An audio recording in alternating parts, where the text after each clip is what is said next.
Bonsoir à tous. Alors, pour cette période d'Halloween, j'ai décidé de vous faire une série de 4 vidéos et de vous raconter des histoires effrayantes trouvées à travers le monde.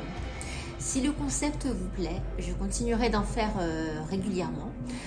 Alors n'hésitez pas à me dire ce que vous en pensez en commentaire et accessoirement, likez, vous abonner. On se retrouve alors avec une première histoire qui prend ses sources à l'origine d'Halloween.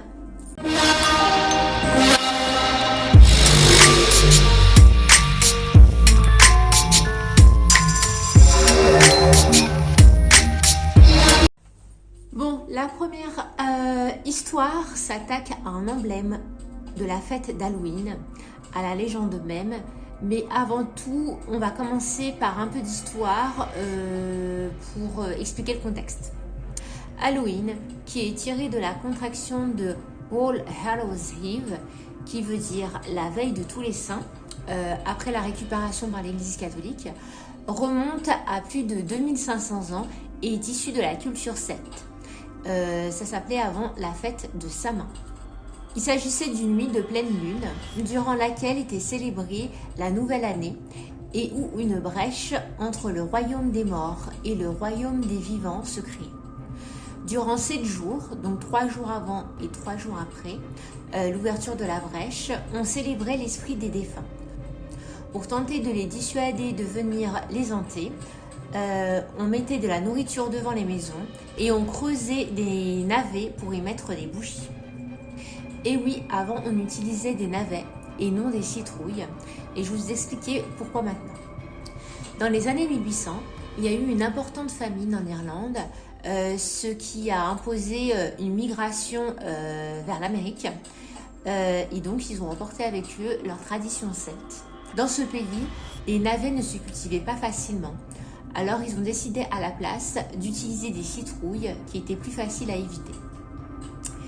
Et ces fameuses citrouilles d'Halloween sont surnommées les Jack aux lanternes. Je vais vous raconter la légende de Jack aux lanternes.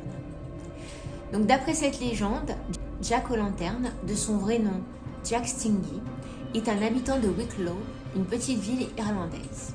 C'est un homme riche, avare, cruel et un ivrogne de première catégorie.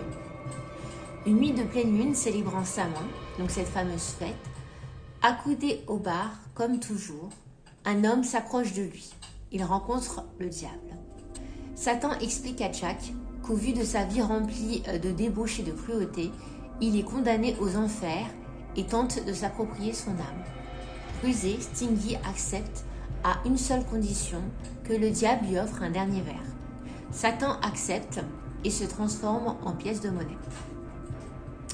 Jack, au lieu de passer sa commande au tavernier, glisse la pièce de monnaie dans sa poche, où il garde depuis toujours une croix en argent. Cela paralyse le diable.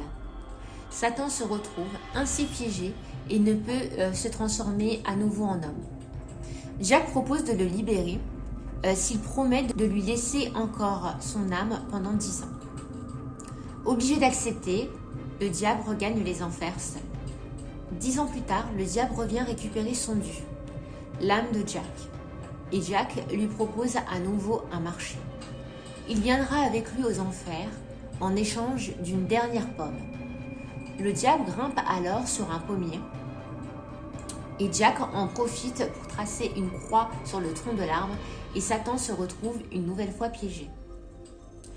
En échange de sa liberté, Jack lui demande de ne jamais prendre son âme, ce qu'il accepte, et Satan retourne une nouvelle fois aux enfers seul.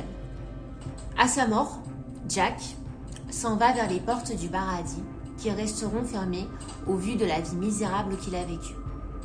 Il se retourne donc vers les portes des enfers. Mais le diable lui rappela la promesse qu'il lui avait faite, ne jamais prendre son âme. Pour toute consolation, le diable lui offre une braise de l'enfer afin de le guider dans son errance. Jack le place dans un navet évidé et depuis ce jour, Jack Stingy erre comme une âme en peine, sa lanterne improvisée dans la main, entre le monde des vivants et le monde des morts. Il réapparaît le jour de l'ouverture de la brèche, entre les deux mondes, le jour de sa main, Halloween, et perpétue la légende de Jack O'Lanterne.